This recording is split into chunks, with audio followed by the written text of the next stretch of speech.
I was elbow deep in a bathtub full of fermentation buckets when the county sheriff's deputies came through my front door at 7 in the morning. "Sheriff's office! Hands where I can see them!" I dropped a hydrometer, and it shattered in the tub. Before I could turn around, someone had my wrists behind my back, and I was face down on my own bathroom tile with the mat wadded under my chin. Honestly, perfect timing. I'd spent 2 months building this thing. Read every forum, watched every video, took notes like it was a college course, bought the airlocks, the temperature controllers, the copper coil, the food-grade drums, the pH strips, blacked out the bathroom window with a moving blanket because the afternoon sun was heating my carboys past 68 degrees. All in, I'd sunk about $1,800. There was just one problem. I'd never made anything in my life. I once killed a sourdough starter in 9 days. Deputies moved through my apartment photographing everything. The drums, the coil, the thermometers, the notebook where I'd logged specific gravity readings twice daily in handwriting that admittedly looked unhinged. The sergeant crouched down next to my head. "How long you been running the still?" "About 7 weeks. How much you selling?" "Nothing. I haven't sold." "Save it." He stood. "Bag the notebook. Get samples from every container." They walked me to the couch, still zip-tied. My roommate Marcus emerged from his room in pajama pants and a Dragon Ball shirt, blinking like a man who had never once been awake at this hour voluntarily. "Bro, what is happening?" "County," a deputy said. "Sit down, sir." Marcus took in the scene. Me on the couch in cuffs, deputies carrying my equipment through the hallway. "Ellis, what did you do?" I grinned at him. "Watch." "Watch what?" "You're going to jail." A deputy came out of the bathroom with a field test kit and a small vial. "Sarge, alcohol content reads under 1% on all 6. The sergeant frowned. "Test the next batch." They tested 3 more. Same result. Barely trace alcohol. Less than a bottle of kombucha. "Might be a failed batch," someone offered. "It's not a failed batch," I said. "Then what is it?" "You sure you want to know?" His jaw worked. "Get me somebody who knows fermentation." Marcus was pacing now. "Ellis, please tell me you were not distilling in our bathtub." "Just wait." An hour later, a code enforcement guy showed up. Some inspector who apparently handles food safety for the county. He walked into my bathroom, opened a lid,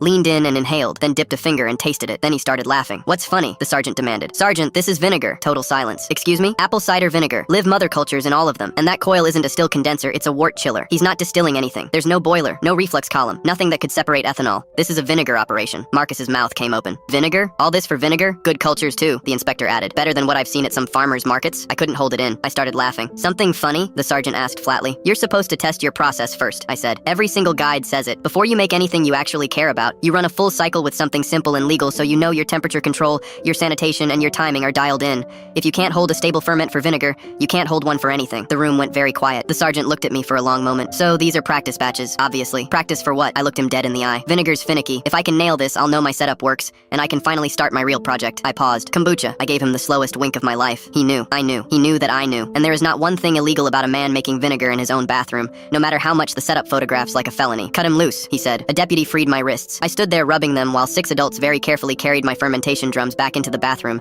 and set them exactly where they'd found them. One of them straightened my notebook on the counter. Marcus stared at me. I genuinely thought I was losing a roommate today. Nah, we watched from the window as the cruisers pulled out. Here's the part I didn't plan. The neighbor who called it in had told dispatch I was running a meth lab, which is why they came in hot instead of knocking. My door frame was destroyed, 2 carboys were shattered, and my landlord was not amused. The county settled in April. $14,000. I bought a real fermentation fridge.